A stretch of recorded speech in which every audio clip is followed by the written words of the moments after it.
9व्या अध्यायामध्ये भगवान अर्जुनाला सांगतात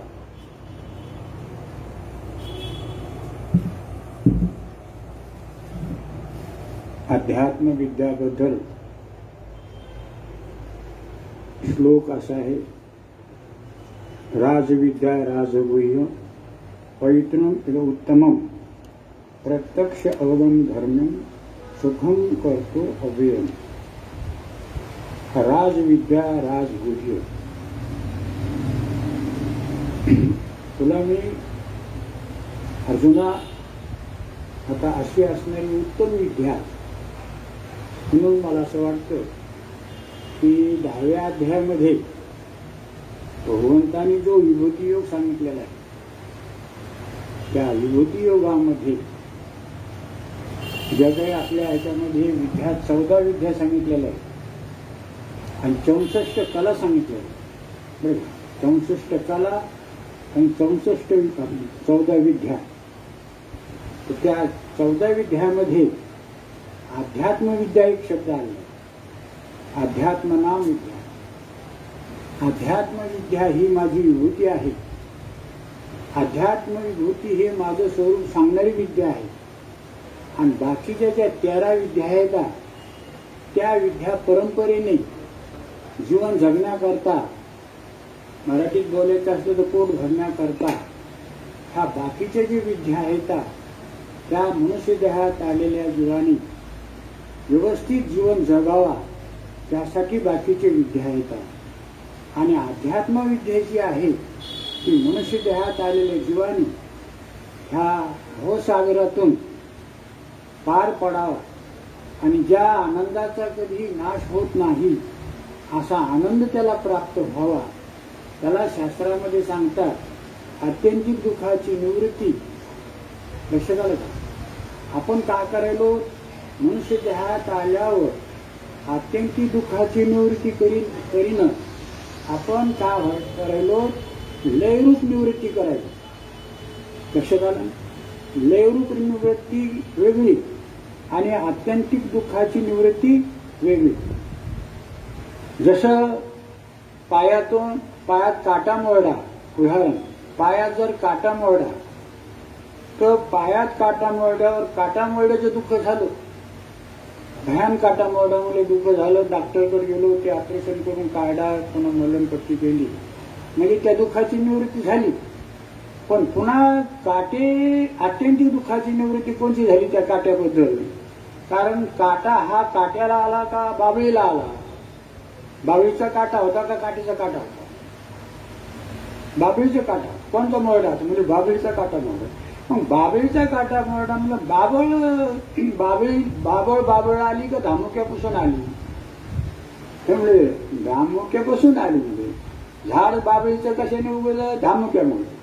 मग धामुका शिल्लक राहायला म्हणजे बाबळ शिल्लक राहिली, बाबळ शिल्लक राहिली म्हणजे काटे शिल्लक राहिली, काटे शिल्लक राहिले म्हणजे मोडणं सुरूच होणार. म्हणून ते बाबळीचा जो धामुका आहे, धामुका जर जाळला तर बाबळ उगणार नाही आणि बाबळ जर नाही उगवली तर काटा मोडणार नाही. म्हणून धामुका जाळून काट्याचं दुःख काढणं म्हणजे आत्यंतिक दुःखाची निवृत्ती झाली. आणि धामुका शिल्लक घेऊन नुसती बाबळीचे काठीच जाळीत बसलो म्हणून अजून बघा तुम्ही, काटे अनेक आहेत का बाबळ अनेक आहे? बरोबर डॉक्टर साहेब, काटे अनेक आहेत का बाबळ अनेक आहे? बाबळ एक आहे आणि काठे, पण ती एक बाबळ कशामुळे आली? एका धामुक्यामुळे. लक्षात आलं ना? मग एका धामुक्यामुळे बाबळ आली आणि बाबळीला तितके काटे आले. मग ज्यावेळेस धामुका जर आपण भाजला आलं लक्षात तर ते उगवणार नाही. म्हणून तुकाराम महाराजांचे वचन आहे, बीज भाजवणी केली लाही. लक्षात आलं? बीज भाजवणी केली लाही, पुन्हा जन्म मरण आम्हा नाही. बी ध्यानात घ्या. सगळ्या दुःखाचं जर बी कोणतं असन, सगळ्या दुःखाचं जर काही कारण असन तर त्या सगळ्या दुःखाचं कारण, सगळ्या दुःखाचं बीज म्हणजे काय आहे? आपल्या स्वस्वरूपाचं अज्ञान आहे. त्याला शास्त्रात अविद्या म्हणतात. अविद्या म्हणजे विद म्हणजे ज्ञान आणि अ म्हणजे ज्ञान नसणं. काही नाही, ते अविद्य येते, त्याच्याबद्दल ते अविद नाही, त्याचं काही ज्ञान नाही. आपण बोलताना बोलतो ते, पण जरा थोडं संत संगतीमध्ये आल्यावर ह्या गोष्टीचा काय होत असतो, उकल होत. आणि आपला हा जो उपक्रम गुरुजींनी यांनी सगळ्यांनी म्हणून ठेवलेला आहे, तो ज्ञानेश्वरी सोहळा आपल्या केशवराज बाबासाहेब मंदिरामध्ये जो ठेवलेला आहे, त्याच्या पाठीमागचा हेतू हाच ठेवणाराचा की या गोष्टीचं ज्ञान मनुष्य देहात आलेल्या जीवाला ज्ञानेश्वर महाराज आहे ना, चैतन्याचा पुतळा प्रगटाला भूतळा, हे त्यांचं जे वर्णन आहे, तर ते तुम्हाला या देहामध्ये त्याची स्पष्टता व्हावं, त्याचं ज्ञान व्हावं, यासाठी हा सोहळ्याचा काय आहे. हा, तर लक्षात आलं का, आत्यंतिक दुःखाची निवृत्ती आणि परम आनंदाची प्राप्ती हे वेदांत शास्त्राचं किंवा विद्येचं फल आहे. सगळ्याचं फल जर असेल तर हे आहे. जीवाचं पैसा मिळाला तर अडचणीचं दुःख दूर होत असतं. औषध तुमच्याकडून घेतलं तर रोगाचं दुःख दूर होत असतं. लक्षात आलं ना. उबदार जर पांघरायला घेतलं तर थंडीचं दुःख दूर होतं. उबदार आता थंडी वाजणं. डॉक्टर साहेबांचं औषध घेतलं आता जरा बरं वाटायला. 4 पैसे आले, आता घरात अडचण राहिली नाही. घर बांधलं, ते राहण्याची अडचण होती, आता ती राहिली नाही. सर्व्हिस लागली, अबाधित आता पगार झाली, आता दुष्काळ पडू पाऊस न पडू, ते पाऊस नाही पडला तर शेतकरी बेजार, पण नोकरी व्हायला पाहिजे म्हणजे का बोलली व्यवस्थित काही असू ते. म्हणजे एक अबाधित कमाई म्हणजे नोकरी. लक्षात आलं ना. अबाधित जीवन घरातलं पावसापासून उन्हापासून म्हणजे घर. उबदार पांघरायला असलं म्हणजे थंडीची उष्णता हे कमी झाली ती. म्हणजे आपण काय करायलो, प्रत्येक शरीरासंबंधाने जे शरीर संबंधाने जे दुःख आहेत ते त्या दुःखाच्या निवृत्ती करता आपलं पूर्ण जीवन पणाला लावावं. आणि साधू संत ऋषीमुनी भगवान आपल्याला सगळ्याला काय सांगले ही मंडळी, तर शरीरासंबंधाने हे बी दुःख येतं आणि शरीर संबंधाने जन्माला येणारे मृत्यू होणं हे सुद्धा दुःखच. जीवाला जर दुःख जन्माचं असेल तर शरीर संबंधाने का जीवाला जीवामुळे जन्माचं दुःख आहे. एक गोष्ट पॉईंट आहे. दुःख होतं ते जीवाला होतं. एक द्या, जे दुःख होतं ते जीवालाच होतं आणि जे व्यवहारामध्ये इंद्रियाच्या द्वारे विषय संबंधाने जे सुख होतं ते जीवालाच होतं. म्हणजे सुख दुःख ज्याला होतं त्याला जीव म्हणायचं. लक्षात आलं. सुख दुःख ज्याला होते आणि नुसतं सुख दुःख होत नाही तर सुख दुःख झालेले कळते. होते का कळतेच बी. हा, आणि घराला समजा जर रंग नाही दिला तर त्याला दुःख होतं का कळतं. आपल्या घराला आपण जे राहतो ना त्या घराचा रंग जर फिका झाला तर त्या घराला कळतं का त्या घराला दुःख होतं. त्या रंग फिका झाला मग कळतही नाही आणि त्याला होत नाही. त्याला जड म्हणायचं. ज्याला कळतही नाही आणि होत नाही त्याला काय म्हणायचं, जड म्हणायचं. ज्याला कळतंय होतंय त्याला चेतन म्हणायचं. असं थोडासा भाग चालता जरा ध्यानात घ्या. आला योग, हो म्हणजे आला योग तर म्हणा महादेव, कशाला उगाच हायवे करायची. जसं वाहतं पाणी आहे ना, आता एक महिनाभर वाहतं पाणी आहे, आपले हात भरलेले आहेत. आता वाहतं पाणी आहे ना, मग काय म्हणते आहे ना पाणी, घ्या ना धुवून हात असं म्हणाले. घ्या ना धुवून हात म्हणजे चलतीये ना, मग घ्या ना धुवून हात. मग पाणी चलतंय ना, वाहतंय ना. मग आता हे महिन्यावर पाणी खणणार का वाहणार, वाहणार. मग त्याच्यात काय करायचं, धुवून घ्यायचं. हात भरलेले धुवून घ्यावं का हात न भरलेले धुवून घ्यावं. बरं, हात भरलेले होते का भरले होते, भरले नाही. हात भरलेलेच होते का आपण भरले. आता मग आपणच धुवायचे का दुसऱ्याने धुवायचे. तर आपले हात आपणच धुवायचे. लक्षात आलं. तसा हे ज्ञानाचं आता पाणी आहे. त्याच्यामध्ये मला तर वाटतं सगळे संशय दूर व्हावा आणि निसंशय जीवन जगावं. सगळा भेद संपावा, जीवन राहावा. अज्ञान नसावा, जीवन राहावा. त्याला जीवनमुक्त म्हणायचं. आलं साहेब. आहे म्हणजे संशय नाही, भेद भेद नाही, भ्रांती नाही. म्हणजे बापूराव मला सांगते, अरे जीवन असावा, जगणं असावा, भरम नसुनी, जगणं असावा संशय नसुनी, जगणं असावा भ्रांती नसुनी, जगणं असावा आपल्याबद्दलचं, देवाबद्दलचं, जगाबद्दलचं अज्ञान नसून. लक्षात येईल माझं बोलणं? आपण देवदेव शब्द वापरतो, देवाबद्दल आपल्याला अज्ञान. मी शब्द वापरतो, मी बद्दलचं आपल्याला अज्ञान. जग म्हणतो, जगाबद्दलचं अज्ञान आहे. नाही शरीर म्हणतो, शरीराबद्दलचं अज्ञान आहे. आणि अज्ञान त्याला नाही, अज्ञान आपल्याला आहे. आता खरं म्हणलं तर आमचे महाराज सांगत असतील, तुमच्याकडे मोटरसायकल आहे तर मोटरसायकल कशी चालवा, काय चालवा हे तुम्हाला माहिती करून तुम्ही घेता. एक दुसरी गोष्ट, तुम्हाला मोटरसायकलीचं ज्ञान आहे की हे सगळे पार्ट जरी अलग अलग असले पण एका लोखंडाचे आहेत. ब्रेक असो, चाक असो, हँडल असो, सगळे कशाचे?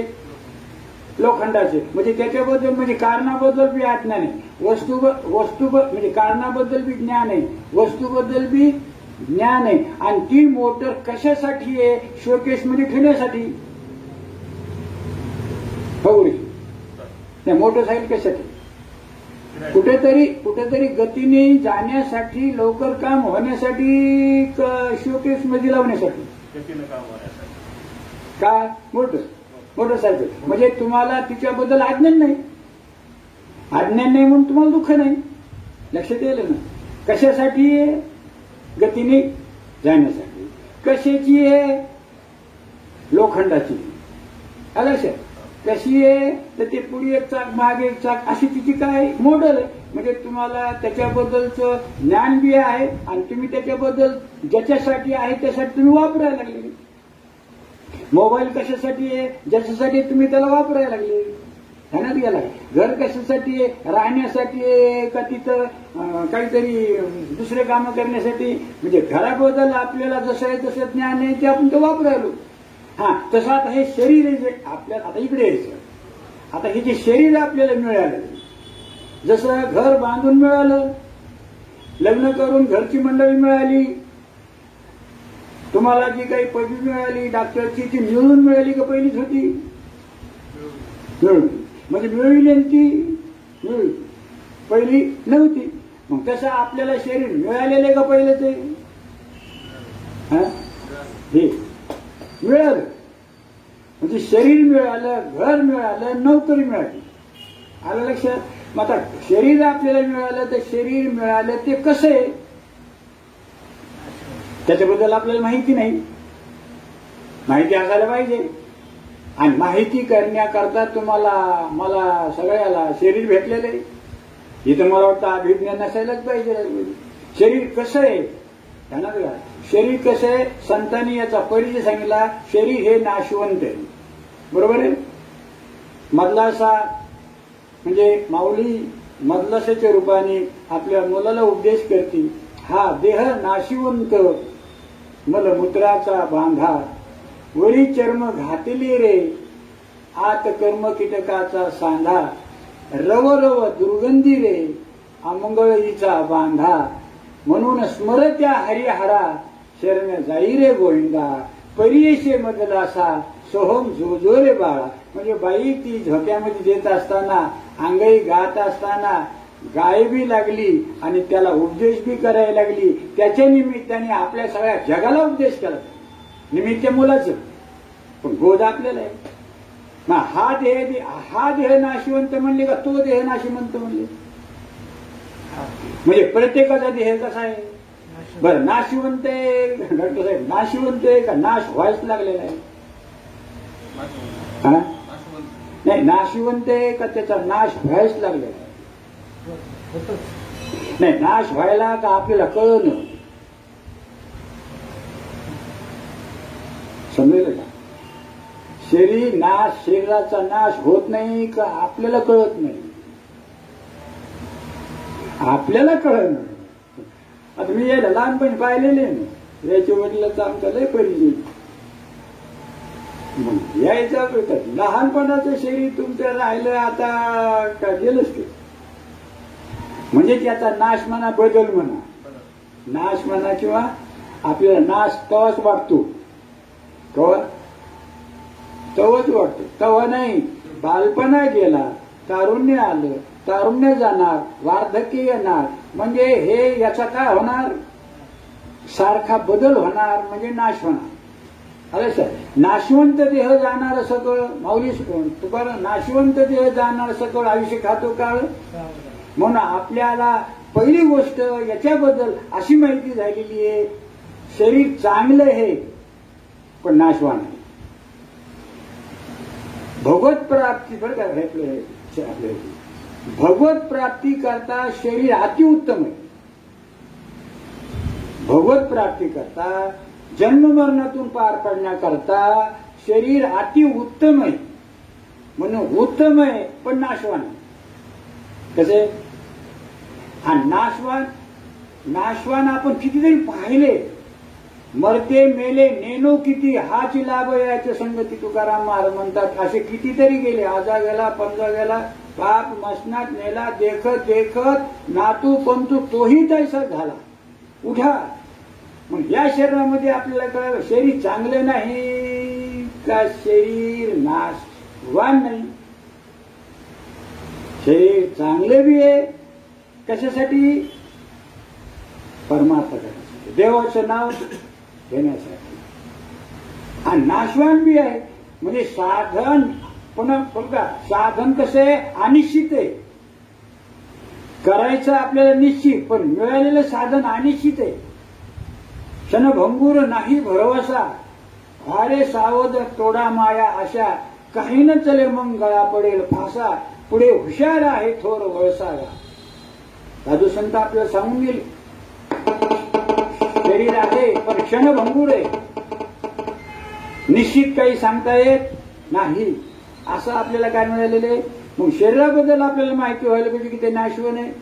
आणि शरीर कशाचं झालेलं आहे, अरे यायला मला वाटतं शिकताना मी तुम्हाला शरीराची माहिती दिली की शरीर जसं घर कसं झालं, विटा दगड मातीचं झालेलं आहे, तसं हे शरीर कशाचं झालेलं आहे की ह्या दिसणाऱ्या 5 भूताच्या रसापासून झालेले, मिश्रणापासून झालेले. म्हणून ह्या शरीरामध्ये आकाशाचा भाग आहे, पोकळी. तुमच्या कफाने फुफ्फुस जाम झालं म्हणून तुम्हाला श्वास घेता येणार, म्हणजे मोकळी जागा राहिली नाही बरं का. हो, म्हणजे शरीरामध्ये पोकळी आहे. शरीरामध्ये हवा असले तर शरीर आहे, हवा नसलं तर शरीर सडत. प्राण चालू आहे म्हणून शरीर सडन, नाही तर हे काय होणार आहे, वास येतो. म्हणजे याच्यात हवा आहे, याच्यात उष्णता आहे म्हणून खाल्लेलं पचत. याच्यात रस आहे, डॉक्टर साहेब म्हणतात की तुमच्या अंगात रक्त नाही, शरीर दांडगे आहे पण रक्त कमी झालं, तुम्हाला रक्त पाहिजे. म्हणजे रक्त म्हणजे पाणी पाहिजे. गर्भाशयामध्ये पाणी राहिलं नाही, गर्भ कोरडा पडला, बाईचा म्हणून त्रास व्हायला. आणि हे जे वजन भरलं आपण म्हणतो ना 60-70 हाडा मांसाचं, तर ते पृथ्वीचा भाग आहे. म्हणजे झालं पृथ्वीपासून, राहिलं पृथ्वी, झालं पंचमहाभूतापासून, राहिलं पंचमहाभूतावर, आणि शेवटीला खांद्यावर नेऊन कशात गेलं ते, म्हणजे जाळल्यावर राग झाली, म्हणजे पाणी आटलं. शरीरातली उष्णता कमी होणं म्हणजे शरीर गार पडणं. मग राहायला तो तुकाराम महाराज ओले मर्तिकेचे मंदिर ते ओलं राहिलं. देहातला अग्नी गेला, देह नव्हे चिकुलवाला तुकाराम महाराज म्हणते. आणि तिथं नेऊन तो वाळल्या लाकडाने जाळला, पोकळीत पोकळी गेली, हवेत हवा गेला. आणि तुम्ही सांगतात वर्तमानपत्रात की फलाने अधिकारी त्यांचा देह पंचमहाभूतामध्ये काय झाला. आपले हे शब्द पाठ आहेत, हे पारिभाषिक शब्द आहेत तिथले, कुणी जाऊ द्या ते वाक्य तेच येणार. त्यांचा देह 5 तत्वामध्ये काय झाला, विलीन झाला. झाला कशापासून, पाचापासून, आई वडिलाच्या अन्नाच्या रसापासून. गर्भ वाढा कशामुळं, आईने खाल्लेल्या अन्नापासून. जन्मल्यावर तरी काय, दूध तरी अन्नच आहे पूर्ण.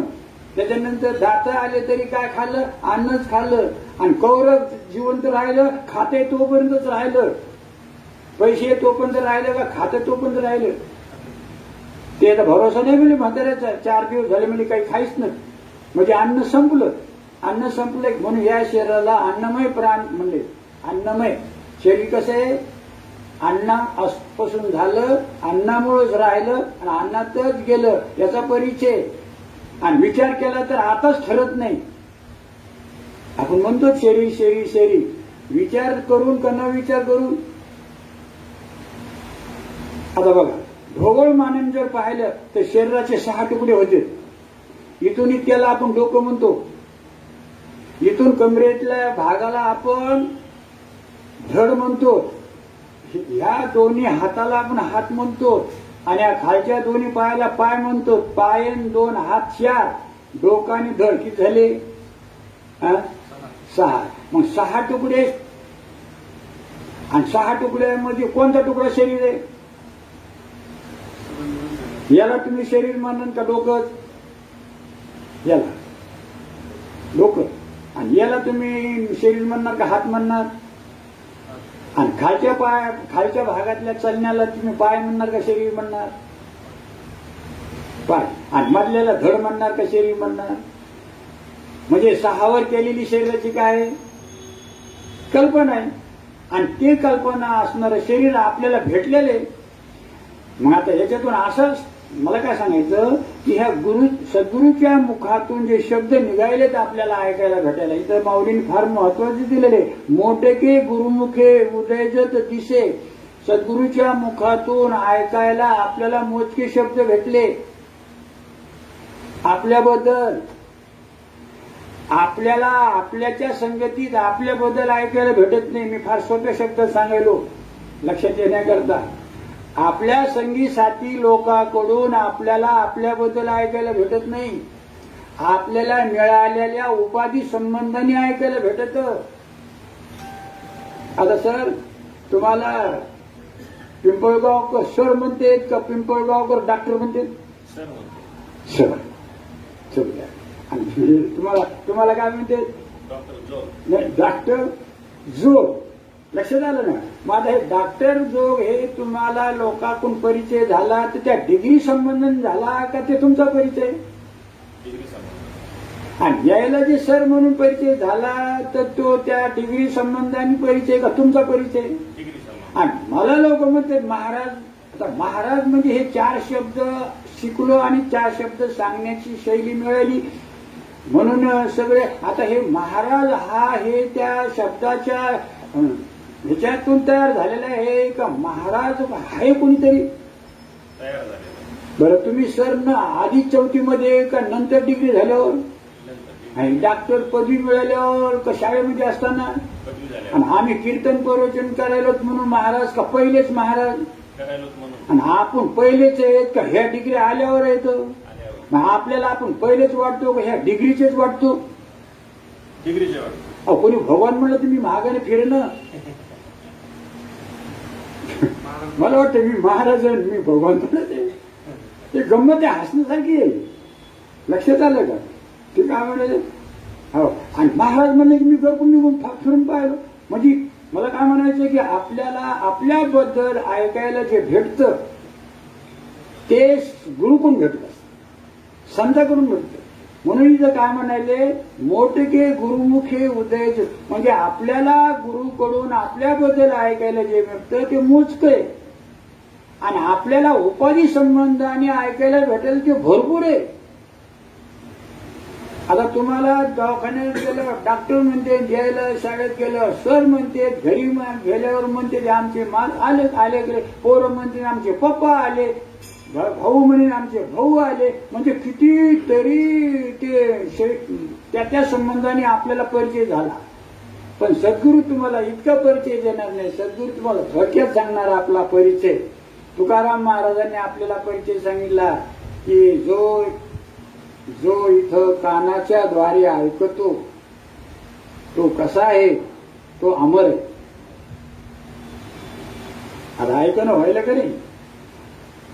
ऐकणं व्हायला का पाहणं बी व्हायलंय? तर पाहणं होत असतं डोळ्याच्या द्वारे, ऐकणं होत असतं कानाच्या द्वारे, आणि त्या दोन्हीचं ज्ञान होत असतं एका मनामध्ये. मन डोळ्यातून जातं त्यावेळेस दिसण्याचं ज्ञान होतं, मन कानातून जातं त्यावेळेस ऐकण्याचं ज्ञान होतं, मन जिव्हेतून जातं त्यावेळेस चवीचं ज्ञान होतं. बरं का?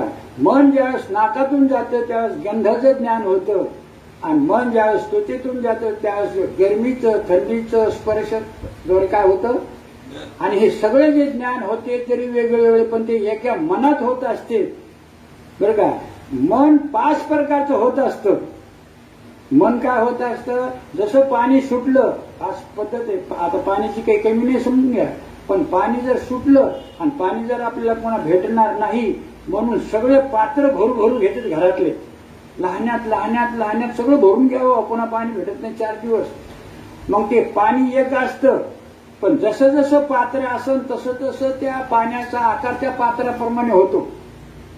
लक्षात आलं ना. मग आकार कोणा संबंधाने, पात्र संबंधाने. पण त्या आकाराचं कोण झालं, पाणी झालं. आणि पाणी किती आहे, एक आहे. आणि पाणी भरणारा किती आहे, एक आहे. मग ते सगळे आकार त्या पात्राला कळाले का, पाण्याला कळाले का, भरणाऱ्याला कळाले.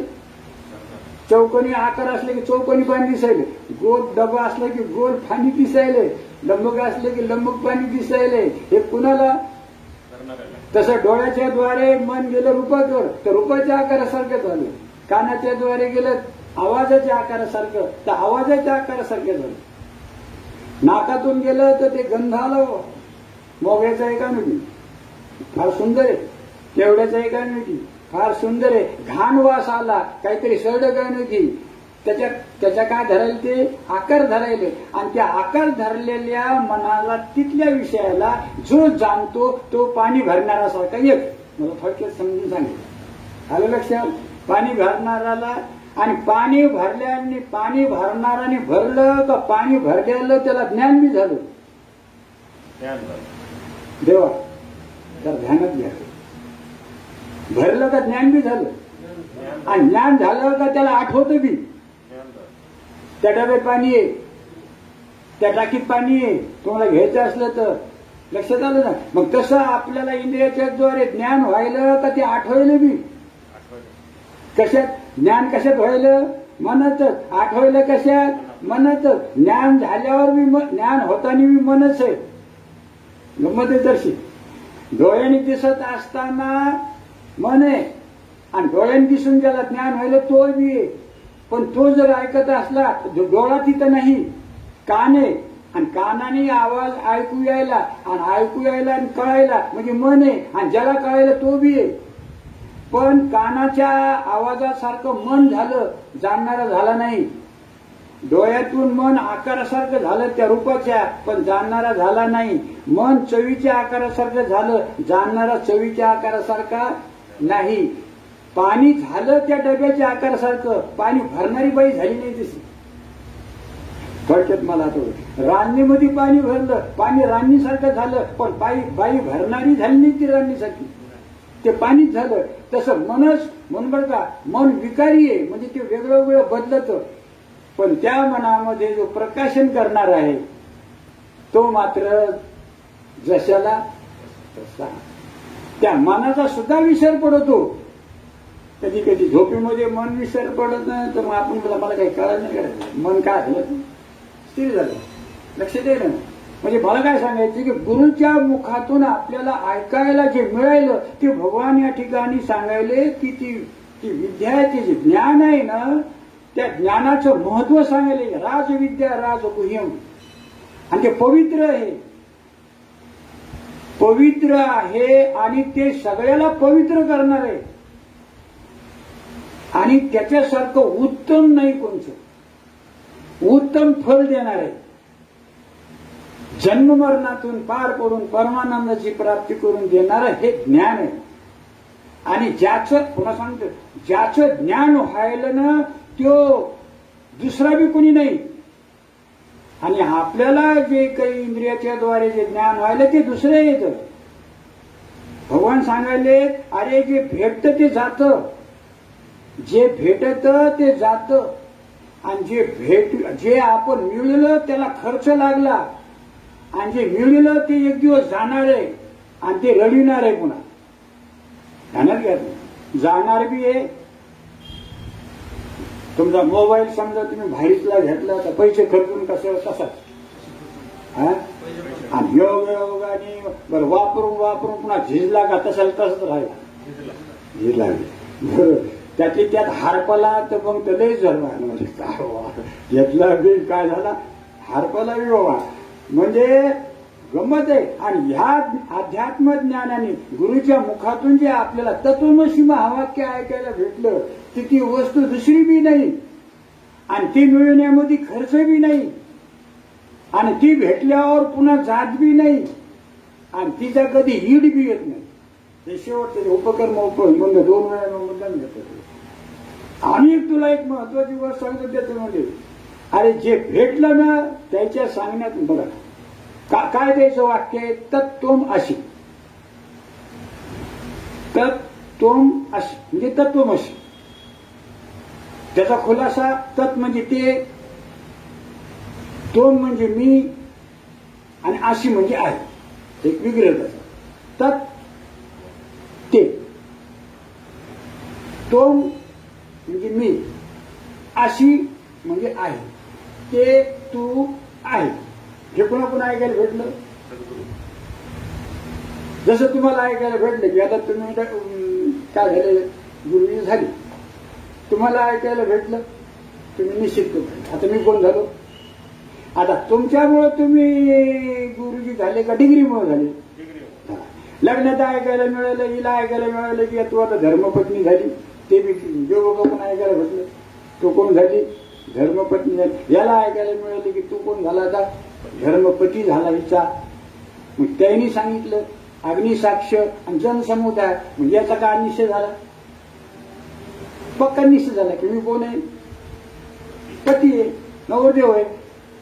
नवरदेव आहे मग कुणाचा म्हणजे तिचा मग तिच्यामुळे ह्यो नवरदेव का ह्यो नवरदेव हे कौरव नवरदेव ती गेल्यावर ह्यो नाही का नवरदेव नाही नवरदेव नाही पण ह्यो सर हे सूत्र ध्यानात घ्यायचं जास्त गर्दा नाही घ्यायचा. गर्देने काय होतं मनुष्य डायरेक्ट मग ते 12 डॉक्टरकडे जावं लागेल. तसं नाही आपल्याला करायचं बरं का. आपल्याला ह्या गोष्टी ध्यानात घ्यायच्या आणि साध्या सोप्या भाषांमध्ये ध्यानात घ्यायच्या. जास्त ताण घ्यायचा एक तरी कसा ताणच आहे. म्हणजे बापूराव महाराज सांगते अरे संतांच्या संगती येऊन जर ताण वाढत असला तर तिकडे काय हे घरादारात काय सगळा आणि तिकडे बी ताण आणि इकडे ताण म्हणलं काय फरक पडलं. इथं ताण करायचा का ताण घालवायचा. मग ते काय म्हणतात बघा उगाच चिंतन केलं पाहिजे. आपल्याला बघा तुम्ही सचित आनंद एक अद्वैत असं जे हे पण का पदवी येतात. देव कसा आहे आत्मा कसा आहे ब्रह्म कसं आहे एक एकम अद्वितीयम ब्रह्म नेहनानास्त किंचिन असे सूत्र एक वेळ का संस्कृत मध्ये बघायचं तुम्ही बोलू शकता वेळ आपल्याला कमी.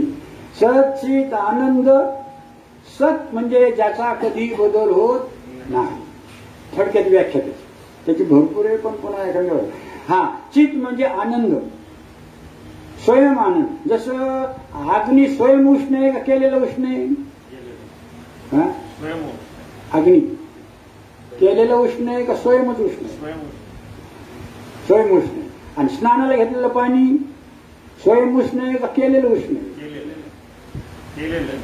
उष्ण पाणी आहे उष्ण पाणी का उष्ण पाणी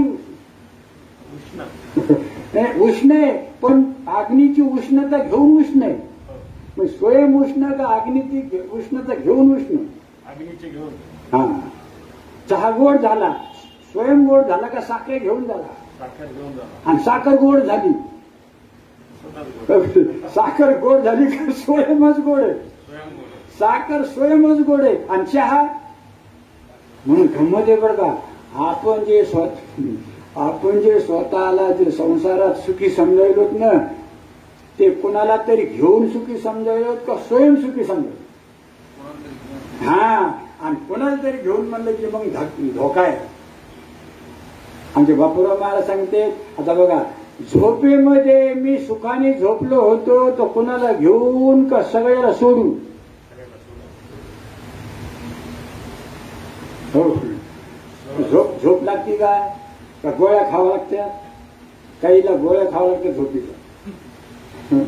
म्हणून ज्याला स्वयं झोप येते तो भाग्यवान आहे आणि गोळ्या खाऊन झोप घेतो ती इतका भाग्यवान तो काय सांगा म्हणजे आम्हाला गोळी घेतल्याची काय येत नाही बरोबर. एक जण मला आपल्या पहिली काय येते झोप. हा झोप सुखाने झोप लागली का दुःखाने. सकाळी उठल्यावर काय म्हणतो आपण मी कसा झोपलो सुखाने. बरं पुन्हा दुसरी गोष्ट झोप सगळ्याला सोडून लागती का सगळ्याला घेऊन लागती. हा म्हणजे झोपीतल्या सुखाला काय करावं लागतं. म्हणून महाराज सांगते की झोपीतलं सुख आपलंच आपल्याला भेटतं. बरं मी आहे का नाही तिथं. बरं सगळ्याला सोडून एक कसं. म्हणून जर एक ध्यानात घ्यावर का तुम्हाला जर सुखी राहायचं असलं ना तर सगळ्याला सोडून ध्यान करा. जसं आता आमचे महाराज सांगते की अरे तुम्ही सगळे चपला खेटर बाहेर सोडून आले का घेऊन आले. हा मग तसं झोपेमध्ये आपण सगळ्याला सोडून झोप घेतो का सगळ्याला घेऊन. हा बरं आपल्याला सोडतो का आपण असतो. तर मी सुखाने झोपलो होतो याचा अर्थ मी तिथं आणि मी सुखाने झोपलो होतो असं ज्ञान आहे त्या अर्थी मी तिथं मला ज्ञान मी सुद्धा आहे. आणि मी सुखाने झोपलो म्हणजे आनंद बी म्हणजे सच्चित आनंद आहे आणि मी आहे म्हणजे तुमच्यावर दुसरा आनंदच नाही. पण आपल्याला आपला वाटतो का झोपीचा वाटतो. आपलं कुठं वाटतो. झोपीमुळे मला आनंद झाला म्हणतो. म्हणून आनंद घेण्याकरता दुसऱ्या दिवशी झोपीची वाट पाहतो. आणि जर हे कळालं ना तर तुम्हाला तुमच्यानी जर तुम्ही आनंदित राहू राहिले ना तर झोप सुद्धा घ्यायची गरज नाही. हवी तुम्ही काय राहणं सदा घोष सदा नाम घोष करू हरिकथा तेने सदा. पण महाराज म्हणतात झोपीतला आनंद आपलाच आहे पण न कळून. आणि आता गुरुच्या मुखातून ऐकायला मिळेल की सच्चिदानंद तू आहेस. मग सर मी हे का मला उपाधी मिळालेली आहे. नवरदेव मी हे का तिच्यामुळं मला नाव आलं. हा वडील मी हे का त्या मुलामुळं आहे. जावयामुळे मी हे का सासऱ्यामुळं. आमदार मी हे का निवडून आल्यामुळं. तरुण मी हे का तरुण शरीरामुळं. म्हातारा मी आहे का म्हाताऱ्या शरीरामुळं. दुःख आहे माझं स्वरूप आहे का ते प्रतिकूल प्रसंग आहे. बरं अनुकूल मी सुखी आहे का अनुकूल प्रसंग आहे. आणि हे सतत आहेत का कधी मध्ये आहेत इतके. आता मी सांगितलेले म्हणजे त्याच्यात व्यभिचार आहे. आणि मी सगळ्यात एक आहे का कसं आहे. दुःखात तर मी दुःखाला जाणणारा. आता आवडत नाही सोडून द्या. सुखात तर मी सुखाला जाणणारा. आवडत पण ज्याला जाणणारा मी. मग मी सुखी आहे का सुखरूप आहे. आणि आपण काय समजतो मी सुखरूप आहे म्हणतो का त्याच्यामुळे मी सुखी म्हणतो. आणि हे सुख दुःखरूप आहे का दुःखाला जाणणारा सुखरूपच आहे. मग हे मी सुखाला दुःखाला जाणारा सुखरूप म्हणतो का मी माझ्यासारखा कोणी दुःखीच नाही म्हणतो. म्हणजे याचा अर्थ गुरुच्या मुखातून ऐकलं नाही. ऐकलं तरी ऐकल्यासारखं दाखिलं. आधी तर ऐकलंच नाही. विद्यार्थी ऐकल्यासारखे दाखिल्यावर नापास होते का ऐकल्यावर नापास होते. शाळेत गेल्यासारख्या दाखवतात का शाळेत जातात गेल्यासारखं घरच्या यायला हे केलं बरं का. आणि तिथं गुरुजीला दाखवतो की मी ऐकलं म्हणजे इथलं बापाला धोका देतं आणि तिथं म्हणजे नुसकान बापाचं का गुरुजीचं का याच. तसं आता हे जवळपा इथं जर आपण असं नाटकं करू लागले तर आपण आपल्याला धोक्यात घेतलं का तेही धोक्यात घातलं. म्हणून गुरुच्या मुखातून ऐकायला भेटलं की तत्त्वम अशी ते तू आहेस. ते जसं सूर्य जरी अनंत उंच असला पण किरणाच्या रूपाने ते भूतलावर आहे. मान्य आहे आपल्याला. किरण कोणाचं. सर्व घटीराम देहादेही एक सूर्यप्रकाशक सहज. एक सूर्य हजार किरणाच्या रूपाने कोण आहे. तसं प्रत्येकाच्या हृदयामध्ये अंतःकरणामध्ये त्याच्या किरणासारखा त्याचं वास्तव्य आहे. पण ते जर किरण मुलाला मी चिखलाचाच आहे मी फुलाचाच आहे मी घाणीचाच आहे तर ते काय करेल कोण. भगवान म्हणाले की ममे वंशो जीवलोके जीवभूत सनातना. जीवाच्या रूपाने आभासाच्या रूपाने मी सगळ्यामध्ये आहे.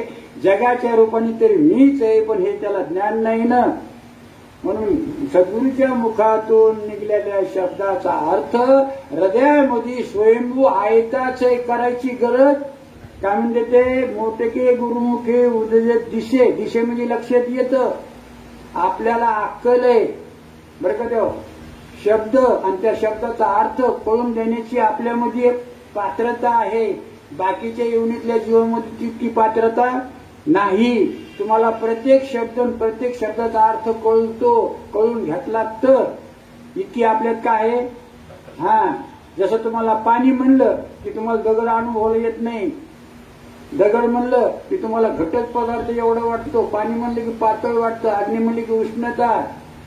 म्हणून त्या लहान लेकराला शिकवतो आपण मिरची का तोंड वासून म्हणजे याचा अर्थ हे खाल्ल्यावर तोंड वासतं असं त्याला सांगतो आपण. कुणाला आणि त्याच्या ते लक्षात पटकून बसतं. अरे बापरे आणि काही जर घाण आलं छी छी छी छी छी छी म्हणजे ती घाण वस्तू असं तिला त्या शब्दातून काय होतं. तसं इथं आपल्याला गुरुच्या मुखातून ऐकायला भेटायला पाहिजे की शरीर म्हणजे काय आहे आणि त्या शरीरामध्ये हे जे इंद्रिय आहेत ते इंद्रिय आणि त्या शरीरात त्या इंद्रियाच्या आत असणारं एक मन आहे आणि त्या मनात एक बुद्धी आहे आणि त्या बुद्धीत प्रगट परमात्मा आहे आणि ते आपलं खरं स्वरूप आहे असं गुरुच्या मुखातून ऐकायला भेटलं. मग ते स्वयंभू का करुणी तिथे शब्द कसा नाही. लग्न करुणी नवरदेव का स्वयंभू. मुलगा होऊन बाप का स्वयंभू. मुलगा होऊन सर डिग्री घेऊन का स्वयंभू. आणि इथं जे सांगायले ते हृदय स्वयंभूची असे का करुणी असे नाही. म्हणजे सद्गुरू संत सांगायले ते तुम्ही अंतकरणामध्ये स्वयंभू आयतीची असे केले नाही. ते आता ते आपल्याला ते शब्द ऐकायला भेटले नाही सोडून द्या किंवा ते आपल्याला इतके महत्वाचे वाटले नाही हे बी एक त्यातलं कारण. ज्ञानेश्वरी आजूबाजू लोक जास्त सकाळी ज्ञानेश्वरी वाचते तो वर्तमानपत्र पाहतात.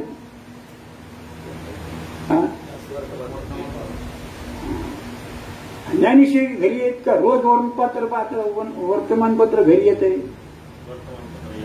सालाचे किती पैसे झाले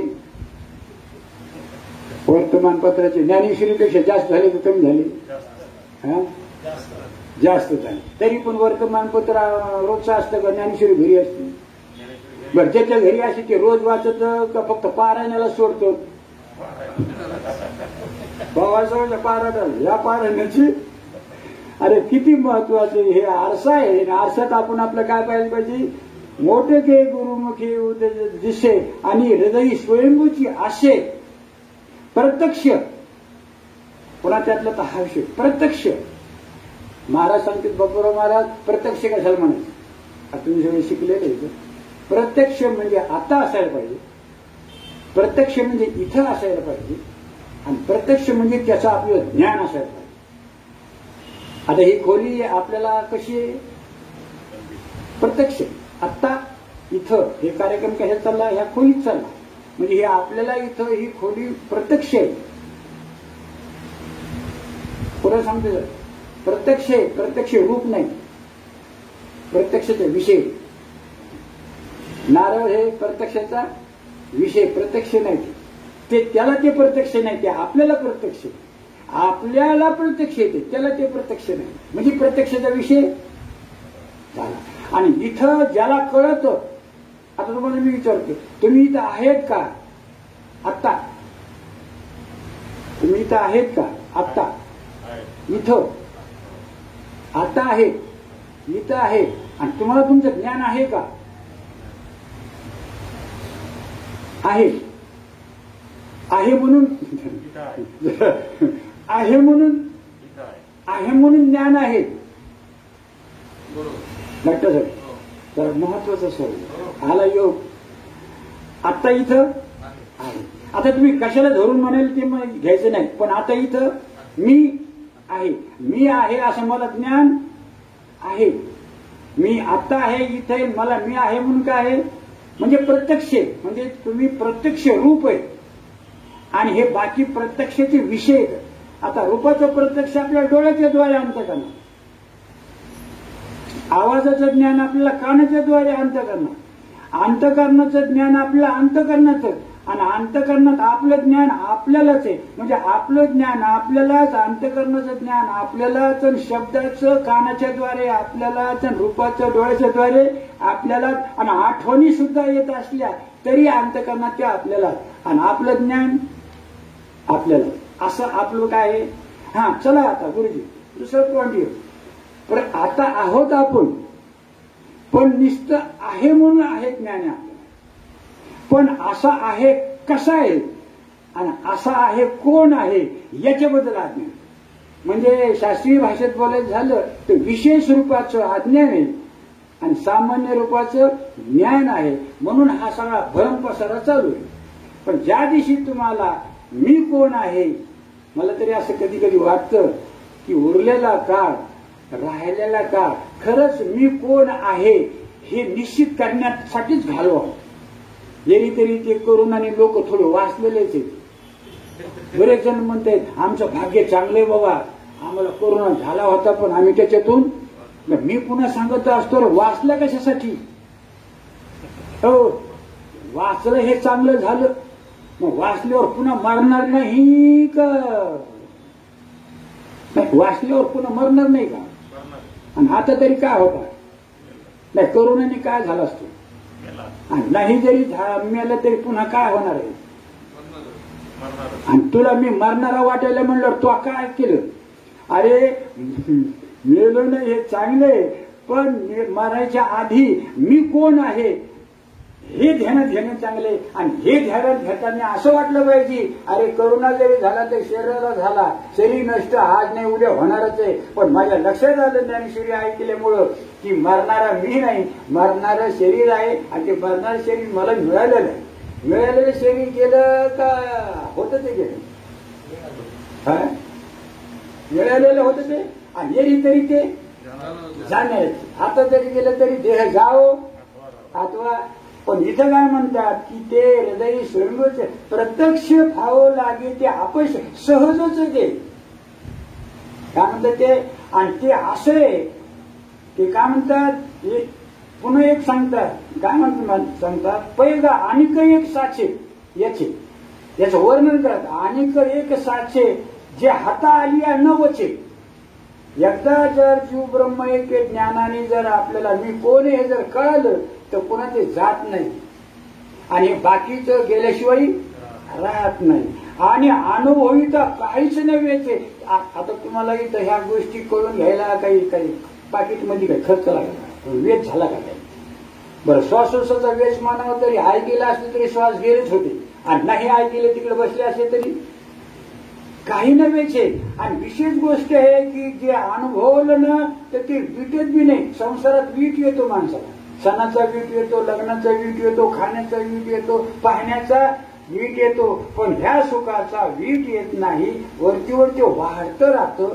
असं ह्या उत्तम अविद्या म्हणजे विद्या जी आहे ब्रह्मविद्या म्हणजे ब्रह्मज्ञान, त्याचं महत्व या 9व्या अध्यायाच्या सुरुवातीला सांगतात की मी विज्ञानासहित तुला ज्ञान सांगतो अर्जुना.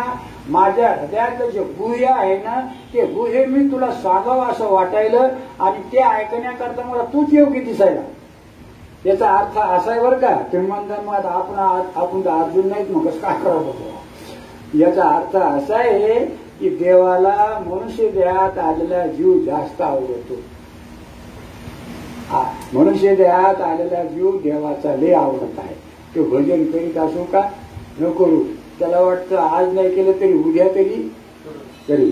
शाळेत गेलेल्या मुलाकडे जसं घरातला वडील आशा करते की शाळेत गेला ना ह्यो पास होईल, पुढे चाललाय शाळा, आणि तो जर राहणार ढोरं सांभाळला तर काय होईल का.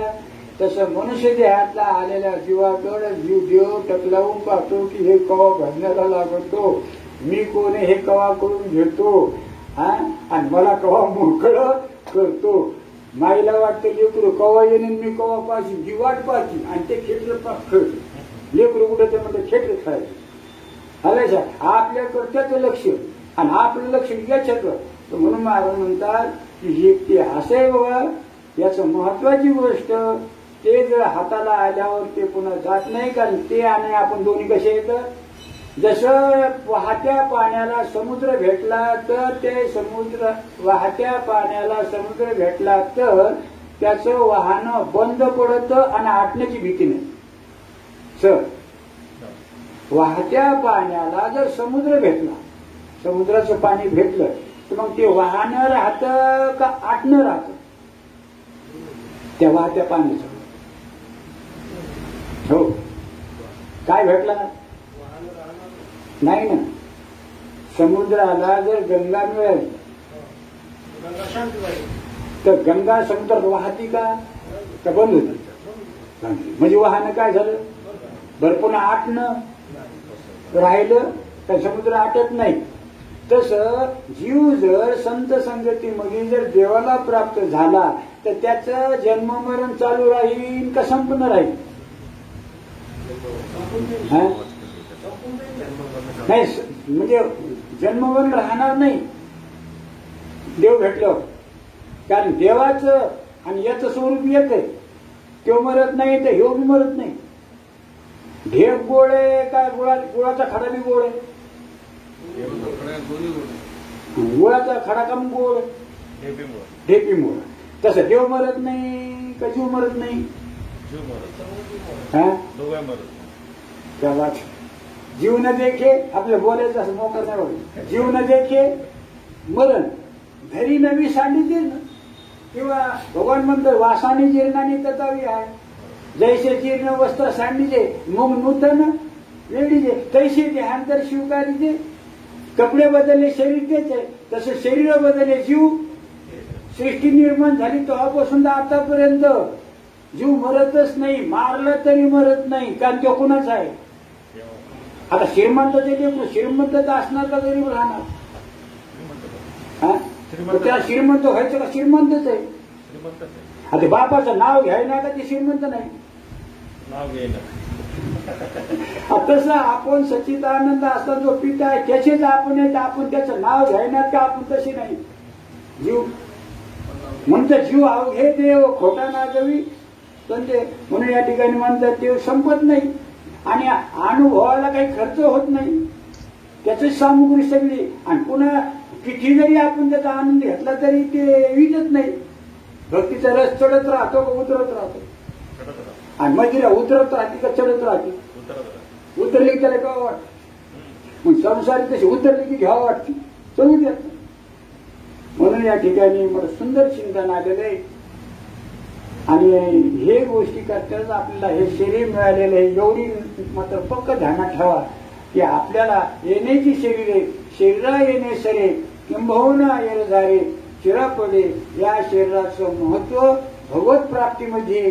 ही कीर्ती कशी अमर आहे. तुका म्हणे एका मरणाची सरे उत्तमची वरे कीर्ती मागे. मी आत्मा आहे, मी न मरणारा आहे, मी सच्चिदानंद पारमार्थिक आहे, सगळं त्याचं स्वरूप आहे असं समजून जर शरीर सुटलं तर त्याची कीर्ती अमर राहते आणि बाकीच्या कीर्त्या संपून जाते. संपलेलं ते पण संपून जाणार. म्हणून या ठिकाणी मोठके गुरुमुखे उदय दिसे आणि हृदय स्वयंभूची असेल त्याला मदत ठेवायचं नाही. संसारामध्ये आपण सगळ्या वस्तू ठेवलेल्या आहेत. शिक्षण ठेवलेले, डिग्री ठेवलेली, जात ठेवलेली, वय ठेवलेले, जन्माची तारीख सुद्धा ठेवलेली, ध्यानात ठेवलेली का पहिलीच आहे. आणि इथं म्हणतात सच्चिदानंद स्वरूप हे स्वयंभूचे असे प्रत्यक्ष फावो लावे तैसे अपयशीची. असं सुंदर वर्णन माऊलीने केलेले. ह्या वेळात आपण त्या जेवढं होतं तेवढं पण हे सगळ्या करतात. ते सांगणारा करता नाही, ऐकणाराचं बी आहे, नाही ऐकायला त्याचं बी आहे, आणि ज्याला ऐकण्याचा अधिकार नाही त्या पशुपक्षाचं बी आहे, पण त्याला ते अधिकार नाही. आणि आपल्याला ईश्वराने का दिलेला आहे? मनुष्य देहाची निज्ञाने भागवताची गोवी आली. मनुष्य देहाची निज्ञाने सच्चिदानंद पदवी घेणे एवढा अधिकार नारायणे कृपा अवलोकोनी दिलेला. म्हणून सद्गुरूच्या मुखातून सद्गुरू सांगताना सांगत असतेच पण ऐकणारा धोरणात नसतो. नाही तर ते तुम्हाला जे मंत्र देते ते मंत्र म्हणजे महावाक्यच आहे. गायत्री मंत्र तरी एक महावाक्यच आहे. शंकराचार्यांनी सदाचार नावाचा एक ग्रंथ आहे, बघा त्याच्यामध्ये गायत्री मंत्राची त्यांनी व्याख्या केलेली खूप सुंदर आहे. ते शंकराचार्य सदाचार ग्रंथ म्हणून त्या गायत्री म्हणजे ब्राह्मणाकरता आहे तो. आणि ज्ञानेश्वर महाराजांनी हरिपाठ आपल्या सर्वसामान्याकरता आले. त्याच्यातून ज्ञान होत असलं तर त्याच्यातून घ्यावं. याच्यातून पण औषध कोणाकडून को होईना पण रोग नीट व्हावं का तुमची काही तक्रार नाही. प्रत्येक रोगाने माझ्या दवाखान्यावर नीट व्हावं का त्याने नीट व्हावं. रोगाने नीट व्हावा ही तुमची इच्छा आहे का माझ्या दवाखान्यात व्हावं. तसं कुणाच्या काय सांगणे कुणा मुक्त व्हावा काही त्याला बद्दल उपदेश भलत्या हाती घ्यावे असं करणार. औषध भलत्या म्हणजे औषध भलत्या हाती घ्यावे रोग मुक्त व्हावे. तसं या ठिकाणी कोणा जे सांगण योग्य ते गुरुच्या मुखातून निघलं सांगत मोठं ते म्हणजे थोडक्यात सूत्ररूपाने सांगितलेलं आहे ते आपण घ्यायला पाहिजे आणि ते आत्मसात करायला पाहिजे. आणि आनंदाने आता दिवस विचारी असं जीवन सफल होऊन जीवन जगण्यामध्ये या मनुष्याचं सफलता आहे सार्थकता आहे. निष्फल होऊ देऊ नका अशी संतांची तळमळ आहे. केशव महाराज सुद्धा तीच इच्छा आहे म्हणून तर त्याच्या इच्छेने हे उपक्रम सुरू झाला. ते महान संत आपल्या उशाला आहे त्यांना हे ज्ञान होतं. ते ज्ञान त्यांनी भूताला सांगितलं. तुम्हाला तिथं माहिती चरित्र बघा कुणाला सांगितलं. अरे भूताला तुम्ही म्हणता भूताला म्हणजे बरं काय त्यातला अर्थ आहे. हो तुम्ही भूताला सांगितलं. अरे भूताला म्हणजे हे देह भूतच आहे आणि याला मी म्हणणारा भूतच आहे म्हणून याला सांगणं काय भूताला सांगणं काय अरे सर. म्हणून त्यांनी आपल्या कोणाला सुद्धा सांगितलेलं आहे का नाही. तीर्थयात्रा करून ज्या घरी आले त्यांचा मुलगा आजारी काहीतरी मृत्यू आजारी झाला होता आणि त्याच्यामध्ये ती दुःख ओढावू लागली तर तिने त्याला समजून सांगितलं बाळे हे भिंतीवरले चित्र पुसल्या जाते तो काही रडू नको. तसं हे शरीर ह्या पंचमहाभूताच्या भिंतीवरले चित्र येतं. किती गेले पुन्हा किती काढले पुन्हा मेले म्हणजे पुसले आणि जन्माला आले म्हणजे काढले. हे चालले मिथ्या सगळे हे ध्यानात घे असं त्यांनी आपल्या घरच्याला सुद्धा सांगितलेलं आहे. आणि त्याच महात्म्याची ही इच्छा आहे की हा उपक्रम म्हणून सगळ्याला आपल्या स्वरूपाची विशेष रूपाने जाग व्हावं. मी एवढं संपूर्ण आपलं या ठिकाणी सांगतो.